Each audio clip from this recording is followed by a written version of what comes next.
પાટણ જિલ્લાના રાધનપુર તાલુકાના પેદાશપુરા ગામ ખાતે આવેલ વચરાજ દાદાનું મંદિર વર્ષો જૂનું પુરાણું મંદિર છે। 2015ની અંદર મંદિર નવું બનાવવામાં આવ્યું છે। આ મંદિર ખાતે સમગ્ર ગામ અને આજુબાજુના ગામના લોકો દર્શન કરવા આવે છે। ત્યારે ગામના ઠાકોર ભુરાભાઈએ રોજીરોટી માટે ઘોડી વસાવી હતી। પેદાશપુરા ગામ ખાતે આવેલ વચરાજ દાદાના મંદિર ખાતે પૂજારી દ્વારા જ્યારે સાંજે 6 કલાકે આરતી કરવામાં આવે તેમાં સમયે આરતીના ઝાલર વાગવાના જ સમયે આ ઘોડી પોતાના માલિકના ઘરેથી 1 કિલોમીટર દૂર આવેલ વચરાજ દાદાના મંદિર ખાતે પહોંચી જાય છે। છેલ્લા 4 માસથી દરરોજ આરતી ટાઈમે ઘોડી આરતીના ઝાલર સાંભળી મંદિરે દોડી જાય છે। ગામની અંદર અનેક મંદિરો આવેલા છે, પરંતુ આ ઘોડી માત્ર વચરાજ દાદાના મંદિર ખાતે જ પહોંચે છે। આરતીમાં ભાગ લઈ મંદિરે દર્શન કરે છે। છેલ્લા 4 માસથી આરતીના ટાઈમે ઘોડી આરતી લેવા આવે છે, જેને લઈને લોકોની અંદર પણ અનેક પ્રકારની શ્રદ્ધાઓ ઉત્પન્ન થઈ રહી છે।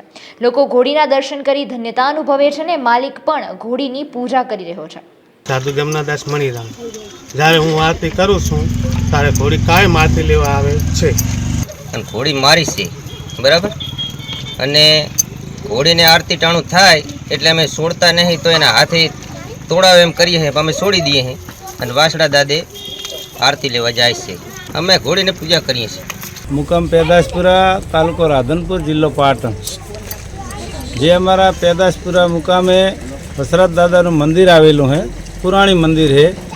ये वचराज दादाना मंदिरे एक 4 महीना थया एक भूराभाई देवभाई ठाकोरनी घोड़ी 4 मासथी अहींया एना घेरथी हाथे छोड़ी मूके अने मंदिरे आवी अने पगे लागे अने मंदिरे आरती ले।